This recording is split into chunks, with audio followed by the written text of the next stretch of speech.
In the first video, we talked a little bit about distribution and how you can get paid from your releases on all the streaming platforms. This time, we're actually going to talk about two things. We're going to talk a little bit about what is a performance rights organization, and we're also going to talk a little bit about what is publishing administration and kind of how those two things both work. This is your first time in this channel. My name is D. I like to talk about all things music production related. Also some things maybe artists can take from this as well. Really, this channel is kind of like for music production, and I just kind of like to share some things based off of my own personal experiences. If you like a variety of music production topics such as music marketing, pro audio, audio engineering, also do like beat making videos, and then just my regular music videos because I am an artist too. Go ahead, hit the subscribe button. You could also follow me on Instagram at d._majormusic. Really, you could see all of my social media right down below. Let's go ahead and talk a little bit about a performance rights organization. So what a performance rights organization is, so let's just say, for example, you as a artist or a producer are looking to get your music maybe in television, maybe in film, maybe it could also be like advertisements, whatever that looks like. I know people, for example, that gets royalty checks from music that's in NBA commercials. We just got through with the playoffs. You also have other places you can get royalties from, like video games. In fact, I have a video game placement for the game Hustle Kings, which was on PS3, came out years ago. Then also, aside from that, talked a little bit about the international royalties. So, there may be other like streaming services that are just overseas and things like that. So you're gonna get paid off of that as well. So whether you have your music in any one of those avenues, whether it's film, television, video games, maybe internationally, whatever that looks like, the performance rights organization is the company that makes sure that the artist gets paid for their work. They consider that really, even like if your music gets played on the radio, that's all considered a performance. That's something that you would get paid for. So in essence, what that performance rights organization does is make sure that you get paid for your music being a part of commercial works. So that could be a couple of different avenues there. You're gonna have three companies basically that are considered performance rights organization. That is BMI, that is ASCAP, that is CSAC. It's gonna be those three. Now, if you're not a part of one as of right now, what I can tell you is do your best research. Some of them will offer other services within whatever performance rights organization that you're dealing with. Me personally, I use BMI. And as far as the types of royalties that you're going to come across, you're going to have a couple of different types of royalties. Let's start off talking about the first one. So mechanical royalties. That is going to be the type of royalties that are collected through sources like CDs and DVDs, any type of distribution like that, even like online streaming services. In this day and age, if you're like a producer or a songwriter, you and the label may negotiate a certain percentage, or even if you're going directly through a publisher, you may get 50% and the publisher may get 50% of the works. So basically with the mechanical royalty, anytime a unit is sold, whether physical or whether digitally, you're gonna get paid a certain percentage off of that. Now, performance royalties is going to be when your work is played publicly in a public venue. Like, let's just say, for example, kind of like I was saying before, I know some producers who had their music picked up by the NBA. Any of the artists, like if you listen to maybe like some of these games and you hear, even if you watch the playoffs that just happened from the bubble and they were playing a lot of artists' music in the background, that is considered a performance royalty. So if it's like played maybe at a public event and you have a lot of people attending the event, you're probably going to get performance royalties off of that. even any type of radio play, that is also considered a performance royalty. And one more thing in reference to performance royalties, a lot of people don't know this, but that also counts for internet radio as well. So not just local radio, but any type of online radio that plays music. In fact, when I used to do radio, that was one of the things that we did through Icebreaker Radio. Was if you had your song registered, you would get royalties off of anything that was played from yourself on our networks. We don't do it anymore, but just back when we did do it, even like there was one time where I actually took some of the shows and I actually cut the shows and placed them on YouTube. But one of the things I did when I cut and edited the shows is, at first it was flagging my account because you know how YouTube has that copyright infringement, or you know, whatever that is, type of notice that you're using somebody else's works.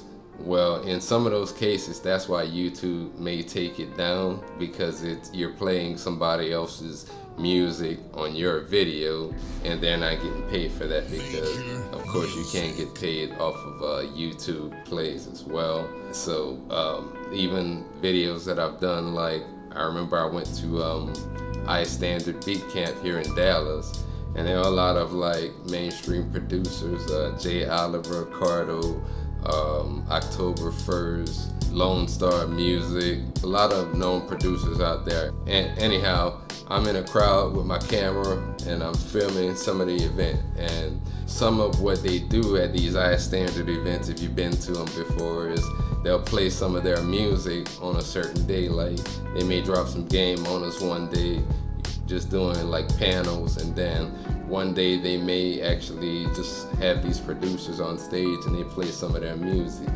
I remember filming the event, and same thing, I put the video on my YouTube page and it flagged my video because of the instrumental, the song that it was playing. I want to say when he made that beat for Jeezy and Jay-Z, I think he was playing that at the event, and it flagged my account because I filmed that part of it, and then I had to go back and re-edit my video and take it down. So it's a lot of things involved when it comes to that, and that'll be considered, again, performance royalties.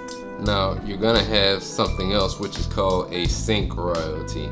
Now sync royalties can also have to do with television and film, as well as like video games, for example. Now with these sync royalties as well, it could be royalties involved with YouTube. In fact, what I was telling y'all earlier about one of my songs got picked up, I actually got royalties from YouTube off of that song. So they actually took a piece of the song and played it on a promotional video, so I got paid royalties off of that.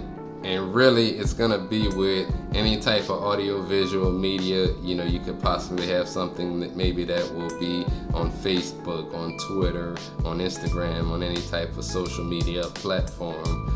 You may get royalties off of that as well. So that is another reason, like if you post, even if you're riding by yourself and you might post a video on Facebook or Instagram, and they'll take your video down because it's considered a synchronization royalty when you play music on one of those platforms. That's why they, you know, shut down some of the DJs. In fact, I know a lot of DJs started doing shows on social media during the pandemic, and they got shut down because of that. So that would be the reason as to why.